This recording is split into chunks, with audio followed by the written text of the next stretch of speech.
Agora 10 horas 13 minutinhos. A temperatura em Nova Prata é de 8 graus. E nós seguimos por aqui o nosso quarto horário do Jornal da Manhã com Service Contabilidade, Lojas Becker, Unicred, use sua audição, Supercassol, Mercadão dos Óculos, doutora Letícia Bergamaschi, doutora Hérnia e Forte Dor.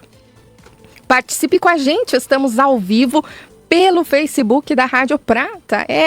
Para a nossa entrevista principal desta manhã de segunda-feira, 13 de julho. Também estamos ao vivo pelo nosso canal no YouTube, Rádio Prata Serra 91.5. Você pode participar, se inscrever lá no nosso canal, que é relativamente novo aí, mas de acesso a toda a comunidade, Brasil afora. Então, neste momento, já te convido a participar. Se você tiver dúvidas e tudo mais, o debate está aberto, os microfones também. Começa agora mais um espaço de entrevista e debate na nossa programação. E hoje nós vamos falar sobre eleições, sobre política, porque quando pensamos em eleições, o que vem à mente geralmente são campanhas, promessas, as pesquisas e o dia a dia da votação, que já está rolando muito, né, gente? Mas o que existe por trás dos bastidores dessa grande engrenagem? Como os cientistas políticos analisam o comportamento dos eleitores, as estratégias dos partidos? Mais do que isso, o período eleitoral passa, mas as nossas vidas continuam depois, sendo moldadas por decisões coletivas a partir das nossas escolhas. Afinal, o que de fato é política? Ela se resume ao horário eleitoral, ao Congresso Nacional, ou está presente nas pequenas decisões do nosso dia a dia? Para nos ajudar a decifrar essas questões e entender a fundo a engrenagem do poder, nós recebemos hoje aqui nos estúdios o acadêmico em Ciências Políticas, o Cleiton Bortoli, que vai estar conosco aí uma vez por mês para estarmos trazendo ao debate, né, e ao esclarecimento da comunidade assuntos como esse que merecem aí serem analisados, né, com mais cuidado pela nossa comunidade.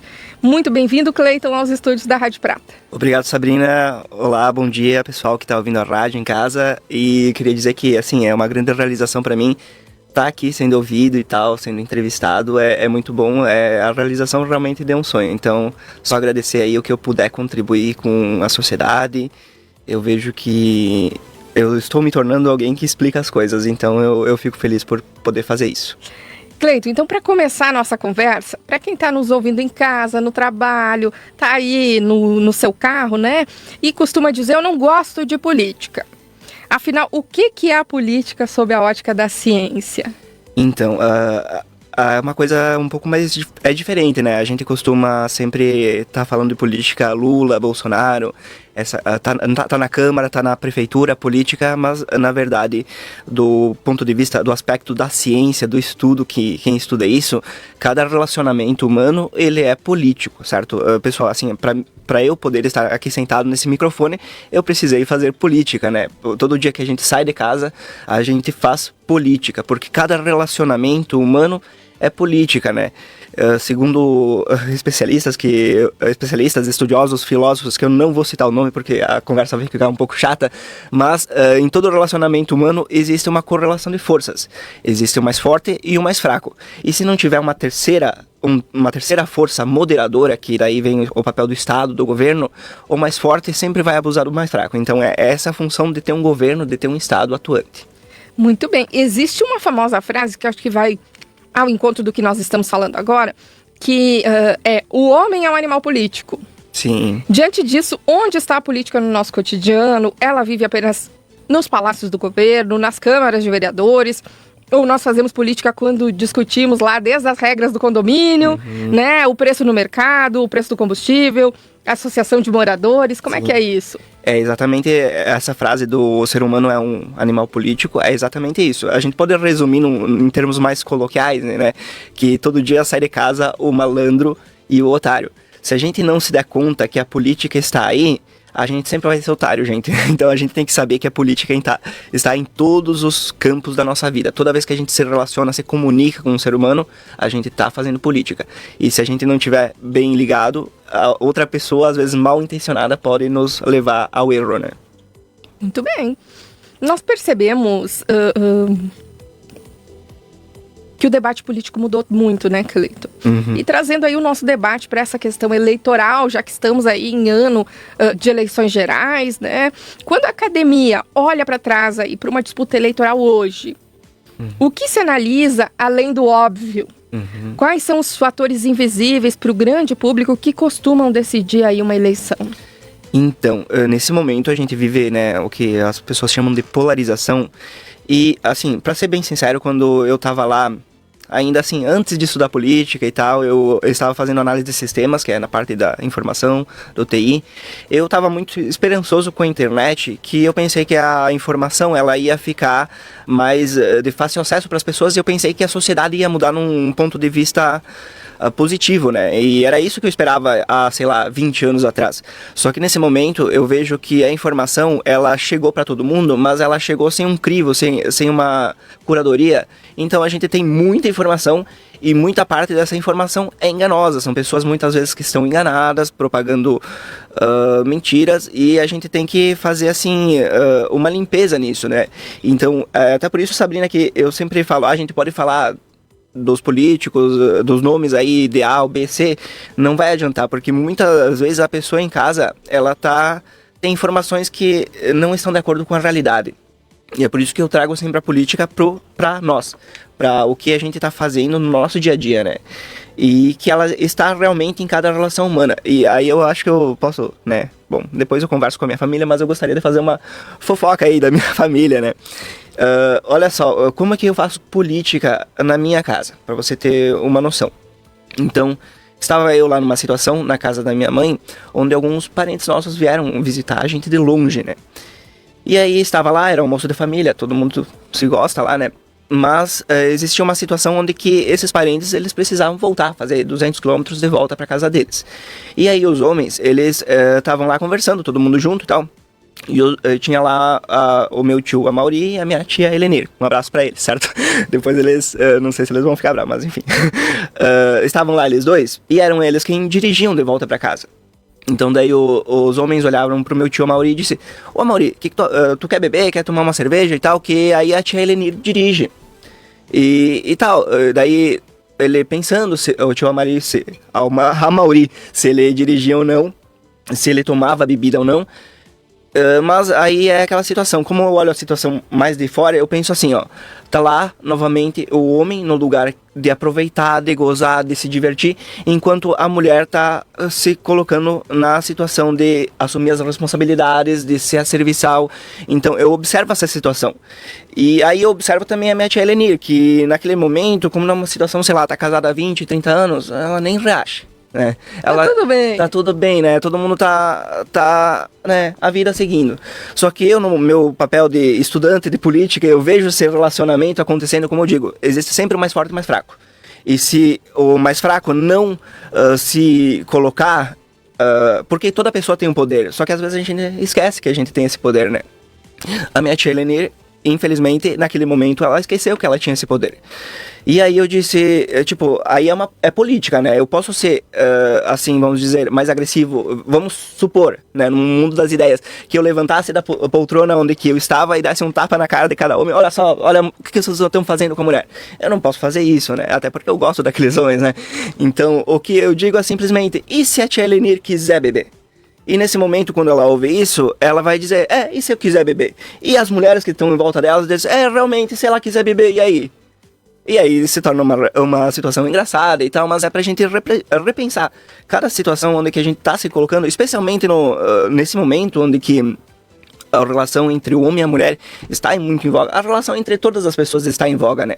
Então é muito importante a gente repensar isso, e não é que um esteja em cima e outro esteja embaixo. A gente tem que encontrar a igualdade, o equilíbrio nisso, né? É nesse ponto que eu quero chegar. A equiparação, que seja, né? Porque não dá para medir forças no braço, né? Exato. Exatamente, no braço, na força, a gente não precisa fazer as coisas à força. Nós somos seres humanos, e o que nos separa dos animais é essa consciência. Então, eu assim, ó, eu sempre fui a criança mais pequenininha, e eu acabava apanhando, né, brigando sempre com meu irmão era mais alto que eu. Então, eu desde pequeno, eu sei que eu não posso ir na força, e eu posso pensar, posso conversar, pode ser feita, as coisas podem ser feitas de outra forma, né? Muito bem. Nós percebemos, então, como falávamos anteriormente, que o debate político mudou muito nos últimos anos, com o avanço principalmente da internet, né, do mundo digital, que razoavelmente aconteceu tudo muito rápido. Mas quem está nos ouvindo hoje, quem está em casa nos assistindo, né? Todo mundo passou por essa transição, com exceção as crianças, é claro, né? Mas nós passamos da transição do analógico para o digital, e o imediatismo, tudo isso. E na sua visão aí, as redes sociais, as estratégias digitais hoje, pesam mais na balança do que o tradicional horário eleitoral de rádio, TV e o corpo a corpo aí nas ruas?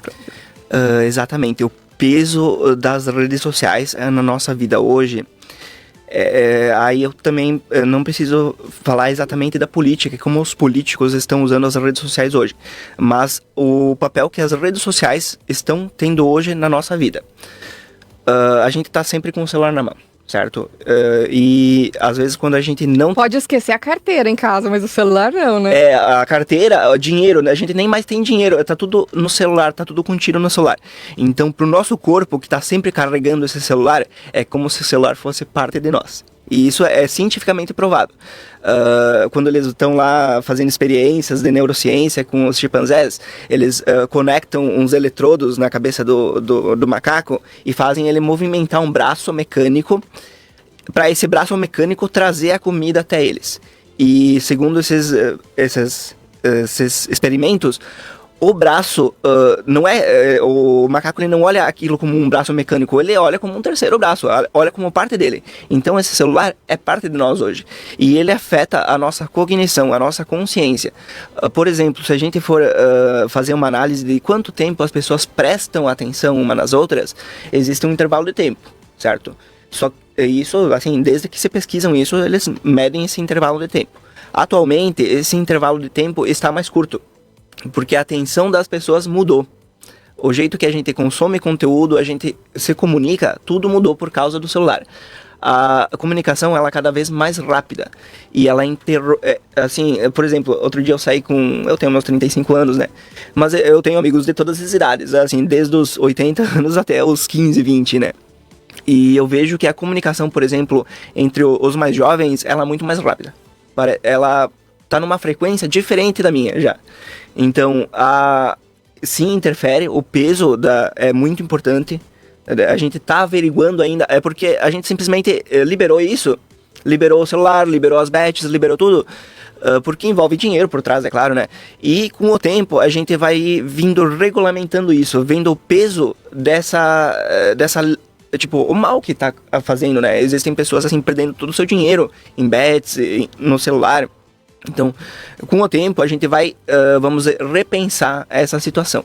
Eu até falo, eu tô com uma camiseta aqui que fala sobre brincar e tal, que leva para as crianças. Então, a gente tem que pensar muito nas crianças porque elas são o futuro, né? Eu não tenho filhos, mas eu penso no filho das outras pessoas, né? A gente tá construindo um planeta que a gente vai deixar para eles, né?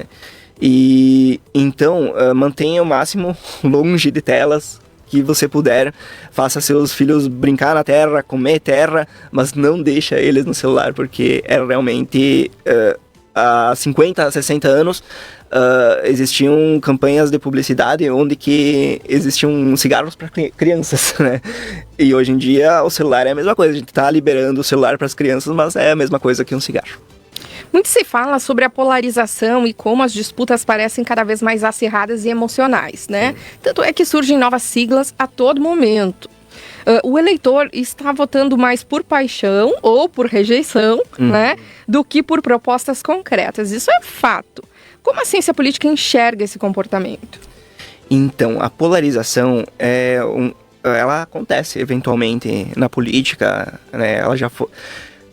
em alguns momentos a gente vai entrando em mais consenso, sabe? Em cooperação, que é o que deveria ser a política. A política tem que ser conversa, tem que ser diálogo, negociação e tudo visando o bem-estar da população. Só que nesse momento a gente vem, assim, aumentando a polarização, que é o quê? A falta de diálogo. E isso não é produtivo para a sociedade em geral. A questão de a política mexer com as emoções, realmente, as paixões, os políticos conhecem muito bem os sentimentos das pessoas e captam esses sentimentos em seus discursos. E, de certa forma, e até posso dizer literalmente, manipulam as pessoas para onde eles querem que elas pensem. Então, a gente está no momento onde que a informação ela está disponível na internet, então a gente tem que estudar muito bem. A gente tem que ser de um certo ponto mais racional e menos emocional, para não deixar ser manipulado, porque não é só o político manipulando a gente, o celular ele também está manipulando a gente. A nossa sociedade, nossos hábitos de consumo mudaram por causa do celular. Tanto é que os algoritmos estão aí. Estão aí, exatamente. A gente, compra o celular, paga por ele, mas a gente não paga nada para usar a rede social. É porque a rede social ela está ganhando pelo nosso tempo de tela. Quanto mais tempo a gente desperdiça olhando o celular, mais dinheiro vale a plataforma, mais dinheiro vale a rede social. E os hábitos de consumo, especialmente nas pequenas cidades, mudaram por causa disso. Você pode ver que, por exemplo, comprar varejo, roupa, eletrodomésticos, o hábito mudou. Tudo que é possível ser comprado online vai ser comprado online. Por outro lado, tudo que facilita a vida, porque a vida está mais apressada, as pessoas estão com menos tempo porque elas estão botando tempo no celular. Então, aí vai ter, por exemplo, refeições prontas, comprar uma refeição, uma lavanderia, esses empreendimentos que economizam o tempo das pessoas, porque realmente elas têm menos tempo, esses empreendimentos começam a ganhar mais relevância na vida das pessoas. Então, o celular, ele mudou a nossa rotina. Ele já está, assim, e especialmente quando a gente estuda sociologia, antropologia, essa leitura fica muito mais clara. Então ele já impacta na nossa vida. E a gente ainda está estudando o que ele impacta aqui dentro, né? É isso que a gente ainda tem que falar muito, assim, até eu falo muito com os meus amigos que eu sou uma testemunha da terapia, né? Então eu tenho meu psicólogo, até um abraço aí, Alex, muito obrigado. E venho trabalhando a terapia para não deixar o celular me influenciar tanto quanto ele me influenciou um dia. Cleito, para a gente ir mais para os finalmente aí da nossa conversa, né? Como é que o cidadão comum, na sua visão, né, pode exercer a política no seu dia a dia de forma saudável e transformadora? Sem que isso signifique aí necessariamente, né, se filiar a um partido político, brigar com o vizinho, sair colocando a boca lá no trombone, né, como dizem, pelas redes sociais, tudo mais, sem ter essas disputas com familiares, com amigos. Como é que fica essa questão? Perfeito. Então, primeiro que para ser político a gente não precisa de uma plaquinha dizendo o nosso nome, a gente não precisa receber um salário para ser político. Como a gente estava falando, políticos todos nós somos, só que muitas vezes a gente não tem noção desse poder que a gente tem. Então, a gente não precisa brigar para ser política. A violência, assim, na ciência política, ela tem um papel político também, a violência, né?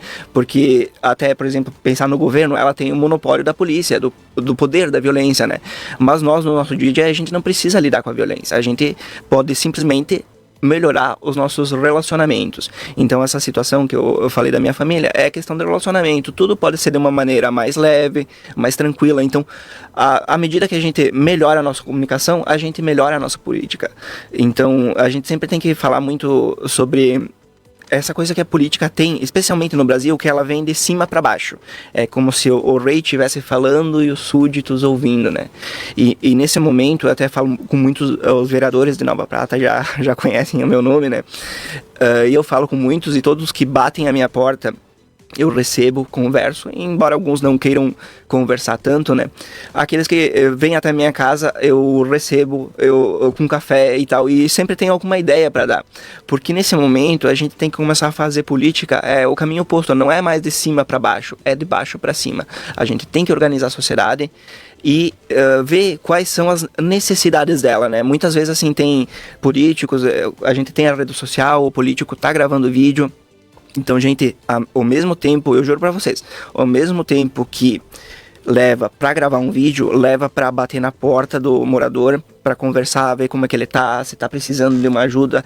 Isso não é assistencialismo, não é esquerdismo, nada. É simplesmente conhecer a população que a gente está representando, né? Especialmente a pessoa que é vereador, que é prefeito.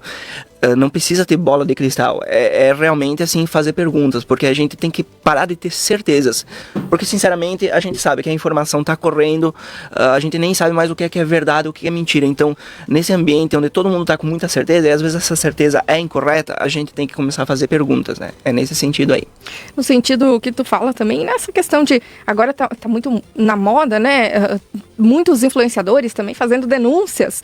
Eu não sei se é isso que tu queres dizer, assim, denúncias sem consistência, sem verificar os fatos, é por aí? Eu acredito assim na questão no papel da denúncia, a pessoa que está apontando os erros. Porque a gente vê muito disso hoje nas redes sociais, né? Sim, é muito importante apontar os erros. E assim, se você está vendo algum problema na realidade, é muito importante que você aponte o erro. Mas mais do que apontar o erro, é melhor a gente encontrar uma solução. Porque até assim, eu sou projetista, lido com muito projeto, há 15 anos eu faço projetos.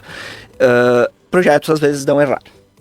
Existem problemas, né? Até por isso que é um projeto e não uma conclusão. E sempre quando acontece um problema, a gente pode sair caçando os culpados. Mas aí a gente vai assim, se desgastar, porque assim, o problema está dado. Não adianta a gente ir encontrar os culpados, a gente tem que resolver o problema para entregar para o cliente, para entregar para a pessoa que teve um problema, buscou a gente para dar a solução. Não adianta a gente dizer, tá errado, se a gente não oferece a solução. Não resolveu nada se a gente simplesmente apontar o problema e não apontar o caminho para a solução. Muito nesse sentido, né? Perfeito.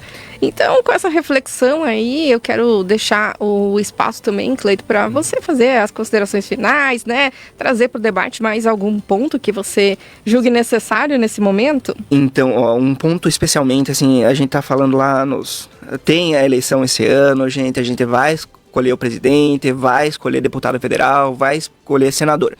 Só que nesse momento eu quero chamar a atenção para o que vai acontecer aqui com a gente.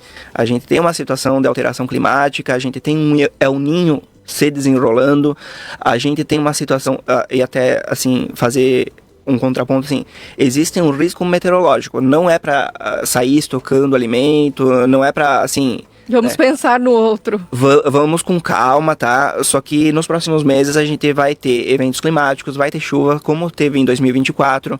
Eu já estou conversando com os políticos da nossa cidade sobre isso, mas é muito importante que a população saiba que existe o risco, tá? E até para poder falar com a comunidade, eu estou buscando a cooperação dos vereadores para ocupar a tribuna e para falar sobre as mudanças climáticas. Eu já tenho um estudo levantado, né, sobre os danos que aconteceram em 2024 e que podem acontecer em 2026. Por causa disso, eu estou fazendo um abaixo-assinado, que é de acordo com o regimento da Câmara, que a gente precisa de 0,5% dos eleitores de Nova Prata para poder ter esse espaço, né? Então eu estou pedindo a cooperação das pessoas que deem a sua assinatura, deem o seu título de eleitor nesse abaixo-assinado, para a gente poder mobilizar os nossos políticos em torno desse assunto aí, que não é direita nem esquerda, é simplesmente uma necessidade da população. Eu estou em contato com a Defesa Civil também, com a Prefeitura, para a gente poder fazer essa mobilização, porque é muito interessante a gente pensar que em 2024, a gente, naquela situação da enchente, a gente não teve polícia, não teve bombeiro, e não é porque eles faltaram no serviço e tal, é porque a casa deles também estava sendo inundada. Então a gente tem que saber da nossa situação, assim, se informar o que a gente pode fazer no momento crítico, porque essas mudanças climáticas, esses eventos meteorológicos, ao que tudo indica, infelizmente vão fazer parte da nossa vida nos próximos anos, até a gente não ter uma grande mudança aí pela frente. Perfeito, então com essa reflexão nós vamos encerrando o nosso papo de hoje, né, Cleiton? Eu quero agradecer muito pela tua clareza e por trazer aí a ciência política de forma acessível ao nosso ouvinte. E eu quero chamar a atenção para você, então, que acompanhou a nossa entrevista, gostou aí desse mergulho, né, nos bastidores do poder, da sociedade. Nós temos uma excelente notícia. Então, a partir de agora, o Cleiton terá um espaço mensal fixo aqui na nossa programação, para que a gente traga esses assuntos para debate, né, na sua essência. Uma vez por mês, nós vamos abrir, então, esse microfone para debater os rumos da política, analisar os principais acontecimentos do nosso estado, do nosso país, por esse viés, né, político, humano. E, claro, responder as dúvidas de vocês que podem participar, nos acompanhando, mandando perguntas e tudo mais, né? Porque pode ser um debate, sim. É uma parceria para trazer informação de qualidade sempre com quem realmente entende do assunto. Então, Cleiton, muito obrigado mais uma vez. E as portas estão sempre abertas e até a nossa próxima conversa. Perfeito. Muito obrigado, Sabrina, Fabiano, Claudete, Jonas, todo o pessoal aqui da Rádio Prata por ter me cedido esse espaço. Eu fico muito feliz, como eu disse no início. E quem quiser me acompanhar aí, tem o Instagram, que eu sou mais ativo, que é Cleiton Bortoli com K. E só agradecer, pessoal, aí. Espero que vocês mandem perguntas, qualquer tipo de pergunta. Eu, assim, tô me preparando há muitos anos para responder qualquer tipo de indagação, ok? Muito bem, daí fica aberto também, né, as provocações de temas, não é mesmo, Cleiton? Para que a gente possa estar entrando em debate Com aí certeza. nessa esfera. É sempre bom ter uma conversa mais animada. Mais animada, tá certo. Então agora são 10 horas e 42 minutos, 8 graus a temperatura. Obrigada a você que nos acompanhou. Lembrando que a nossa live fica salva, pode disparar para outras pessoas. Também no nosso canal no YouTube, Rádio Prata Serra, você acompanha tudo de perto. Nós já voltamos com mais informações para você.